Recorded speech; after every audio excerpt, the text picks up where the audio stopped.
പല്ലാരിമംഗലം പഞ്ചായത്തിൽ എറണാകുളം ജില്ലാ പഞ്ചായത്തിന്റെ ഫണ്ട് വിനിയോഗിച്ച് നടപ്പിലാക്കുന്ന ഈട്ടിപ്പാറ കുടിവെള്ള പദ്ധതിയുടെ നിർമ്മാണോദ്ഘാടനം നടന്നു.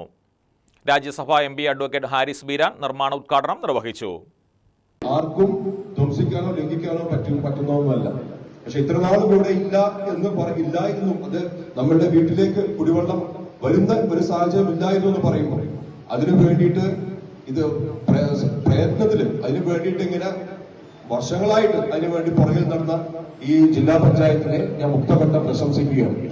ഈട്ടിപ്പാറ കുടിവെള്ള പദ്ധതിയുടെ ഒന്നാം ഘട്ടത്തിന്റെ നിർമ്മാണത്തിന് 40 ലക്ഷം രൂപയാണ് ജില്ലാ പഞ്ചായത്ത് അനുവദിച്ചിരിക്കുന്നത്. ഈ കുടിവെള്ള പദ്ധതി പൂർത്തീകരിക്കുന്നതോടെ പള്ളിക്കുന്ന്, ഈട്ടിപ്പാറ മേഖലകളിലെ രൂക്ഷമായ കുടിവെള്ളക്ഷാമത്തിന് പരിഹാരമാകും. ജില്ലാ പഞ്ചായത്ത് മെമ്പർ റാണിക്കുട്ടി ജോർജ് അധ്യക്ഷത വഹിച്ച ചടങ്ങിൽ മെമ്പർമാരായ Nisamol Ismail, K Maideen, Ashitha Ansari, Shajimol Rafeeq, PK Moidu, KM Ibrahim, Boban Jacob, MM Aliyar, KM Nisar, KA Muhammad, KM Abbas, advocate Ansar, MP Shoukath, PM Ali, doctor Jabir, KM Aboobacker, Abdul Samad Maulavi തുടങ്ങിയവർ പങ്കെടുത്തു. News desk KCV news.